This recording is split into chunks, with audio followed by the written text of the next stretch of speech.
ඔන්න ගායිස් අපි ආයෙත් යනවා ඕමාන්. ඉතින් ඔයාලා බලන්න ඇති මෙයාලා හැමදාම ඕමාන් යනවාද කියලා. නෑ ගායිස්. ඔයාලා දන්නවද කොල්ෆකාන් පැත්තේ ඕමාන් වලට අයිති විලේජ් එකක් තියෙනවා මදා කියලා. අද අපි යන්නේ ඒ පැත්ත ටිකක් බලන්න. ඉතින් අපි දැන් මේ පැත්තට ඇතුල් වෙන පාරේ ඉන්නේ. බලන්න ලස්සන එන්ට්‍රන්ස් එකක් තියෙනවා. ඉතින් දැන් මෙතනින් වම් පැත්තේ ඔයාලට දිස් වෙනවා ඕමාන් වලට අයිති සෙඩ් එකක්. ඕමාන් වල ගිහින් තියෙන අය ඉන්නවා නම් දන්නවා මේ තියෙන ඕමාන් වල සෙඩ් එකක්. ඉතින් හරි ලස්සනයි මේක හරි ශාස්ත්‍රීය ගමක්.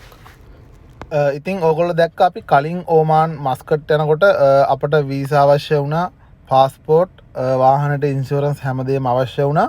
මෙන්න මෙතන ඕමාන් රජතුමත් ඉන්නවා.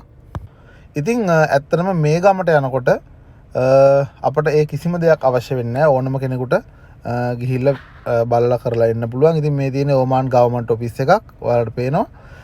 ඉතින් ඒ වගේම තමයි මේක ඇතුලේ ලස්සන දියැලක් තියෙනවා සහ බොහොම ශාස්ත්‍රීය ගමක් මේක.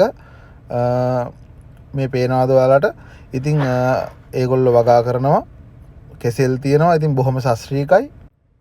ඉතින් ඇත්තටම නිවාඩු දවසට සංචාරය කරන්න හොඳ පැත්තක් මේක. ඉතින් ඕමාන් වල කඩ තියෙනවා, ඉතින් වාහන තියෙනවා. ඉතින් ඕමාන් වලට ගියා වගේම ෆීල් එක ඔයාලට දැනෙයි මෙහෙට ගියොත්.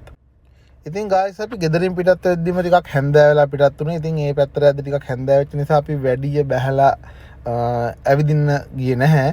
ඉතින් ඇත්තටම හරිම ලස්සන ගමක් මේක. ඔයාලට ලංකාවට ගියා වගේම ෆීල් එකකුත් අනිවාර්යෙන් දැනෙයි. ඉතින් මමත් යෝජනා කරනවා ඔයාලට නිවාඩු දවසක් තියෙනවා නම් අනිවාර්යයෙන්ම මේ පැත්තේ යාළුවොත් එක්ක පොඩි රවුමක් දාන්න.